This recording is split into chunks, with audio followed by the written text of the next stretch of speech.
Friends, मेरा नाम राकेश रामन है।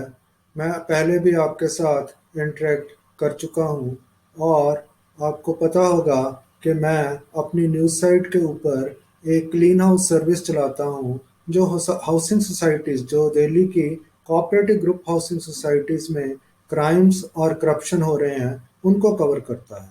और उस सेक्शन के थ्रू मैं सरकार को यह बताता हूँ कि इंडिविजुअल सोसाइटीज़ में क्या-क्या क्राइम्स या और इल्लीगल एक्टिविटीज़ हो रही हैं। तो पहले 2 वीडियोज़ में आपने देखा होगा, मैंने आपको बताया है कि आपकी सोसाइटी की वेबसाइट होनी बहुत ज़रूरी है। वो गवर्नमेंट का एक नोटिस भी है उसके ऊपर, रजिस्ट्रार कोऑपरेटिव सोसाइटीज़ का, कि सब सोसाइटीज़ के लिए ये वेबसाइट होनी और उसको प्रॉपरली अपडेट करना, वो हर एक सोसाइटी के लिए ज़रूरी है। अगर आपकी सोसाइटी की अभी तक वेबसाइट नहीं है और उसको ट्रांसपेरेंटली रन नहीं किया जा रहा, तो आप अपनी मैनेजिंग कमेटी को लिख कर दीजिए कि वो इमीडिएटली वेबसाइट बनाए, और अगर है तो उसके ऊपर एक एक bit of information should be available on this website. उस वेबसाइट के ऊपर सारी इंफॉर्मेशन अवेलेबल होनी चाहिए। एक और वीडियो में आपके साथ मैंने फ्लोर एरिया रेशो कंस्ट्रक्शन के बारे में कुछ इंफॉर्मेशन शेयर की थी कि फ्लोर एरिया रेशो कंस्ट्रक्शन जो दिल्ली की हाउसिंग सोसाइटीज़ में हो रही है, वो पूरी तरह से एक इल्लीगल एक्टिविटी है। उसको रोकने के लिए मैंने आपको कुछ स्टेप्स बताए थे कि उसको कैसे रोका जा सकता है। आपको ये सारे स्टेप्स लेने पड़ेंगे और हम सबको मिलकर, आपको मैं बता देता हूँ कि इस वक़्त इतनी करप्शन है हमारे पूरे देश में, और इस दिल्ली की गवर्नमेंट बेसिकली आरसीएस ऑफिस और डीडीए, दिल्ली डेवलपमेंट अथॉरिटी जो है, इसमें इतनी करप्शन है कि ये एक बहुत मुश्किल काम है। This is an uphill task, बहुत मुश्किल काम है कि हम इस करप्शन को रोक सकें। तो हमें सबको ये मिलकर काम करना है। तो आज मैं आपको इस वीडियो के थ्रू ये बताना चाहता हूँ कि आपकी हाउसिंग सोसाइटी में अगर आपने कोई कंप्लेन करना है, तो ज़्यादातर हाउसिंग सोसाइटीज़ में मेरे साथ means I get the information from dozens of Delhi's housing societies जो मेरे साथ इंटरेक्ट करती हैं और उनकी सोसाइटी में क्या ये इलीगल एक्टिविटीज़ हो रही हैं उसके बारे में बताती हैं। तो मुझे लोग ये बताते हैं कि उनकी हाउसिंग सोसाइटी में अगर उन्होंने कोई कंप्लेंट अपनी देनी है तो उसके लिए कोई प्रोसीजर नहीं है। जो मैनेजिंग कमेटी है, जो आपको पता होगा कि मैनेजिंग कमेटी ज़्यादातर हाउसिंग सोसाइटीज़ में, in almost all the housing societies, managing committees are being run by criminals, जो वो बहुत ही जैसे गुंडे होते हैं सड़क के, वो चलाते हैं मैनेजिंग कमेटीज़ को। तो वो क्या करते हैं कि जब आपने कोई कंप्लेंट देनी है, उसके कोई एक्नॉलेजमेंट नहीं देते।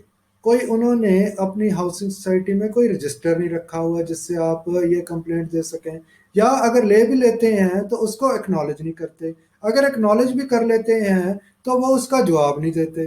तो इस चीज़ को रोकने के लिए मैं आज आपको ब्रीफली थोड़ा सा बताना चाहता हूँ कि अगर आपने कोई कंप्लेंट देनी है अपनी हाउसिंग सोसाइटी में, तो उसको उसकी एक कॉपी आप हमेशा ही रजिस्ट्रार कोऑपरेटिव सोसाइटी के ऑफिस में ज़रूर भेजिए।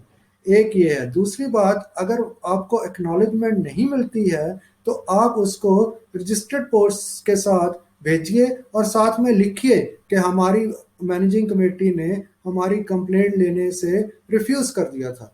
तो उसको रजिस्टर्ड पोस्ट के साथ भेजिए। कॉपी हमेशा रजिस्ट्रार कोऑपरेटिव सोसाइटी को ज़रूर भेजनी है।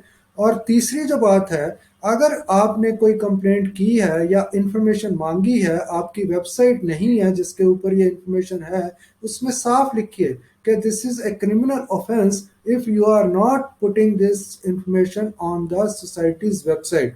तो वेबसाइट होनी जरूरी है। लेकिन अ, अगर वेबसाइट अभी नहीं है और वो सोसाइटी वाले आपकी कंप्लेंट के ऊपर रिस्पॉन्ड नहीं कर रहे हैं, तो आप अपनी जो कंप्लेंट है, जो इंफॉर्मेशन आपने मांगनी है, वो आरटीआई के थ्रू मांगी। हर एक जो हाउसिंग सोसाइटी है, this is covered by RTI act, जो राइट टू इंफॉर्मेशन एक्ट है, उसके अंडर ये कवर होती है। तो आप अपनी एप्लीकेशन आरटीआई के अंडर डालिए और फिर उसकी कॉपी रजिस्ट्रार कोऑपरेटिव सोसाइटीज़ को जरूर भेजिए। और जहाँ भी आपको मेरी हेल्प हो, अभी कुछ लोग, मैं जैसे आपको बताया है कि कोरोना वायरस के दौरान पिछले कुछ महीने से मैंने अपने घर में लोगों को मिलना बंद किया हुआ था। अब मैंने सुना है थोड़ा कोरोना वायरस ठीक हो रहा है, तो अब फिर से मेरे को बहुत से लोग कांटेक्ट कर रहे हैं आजकल। तो उसके लिए मैंने आपको बताया था कि जो मेरी क्लीन हाउस सर्विस है उसके ऊपर एक लिंक दिया गया है, जिसमें एक फॉर्म है, बेसिक सिंपल सा फॉर्म है जो आपने भरना है। This is a kind of vakalatnama, जैसे वकील वकालतनामा लेते हैं उस तरह से ये एक छोटा सा फॉर्म है, उसको भरिए। Only then I will be able to handle your case, तभी मैं आपका केस हैंडल कर सकूंगा। और ज़्यादातर मैं ये कोशिश करूंगा कि ऐसे जैसे ये वीडियो है, इसके वर्चुअल मेथड्स के साथ अगर आप मेरे साथ एक वर्चुअल मीटिंग कर सकें तो वो बहुत अच्छा होगा, बिफोर यू मीट मी। तो वो आगे मैं आपको बताऊंगा कि अगर आपने मेरे साथ डॉक्यूमेंट शेयर करने हैं अपने केस के बारे में, तो वो कैसे शेयर करने हैं।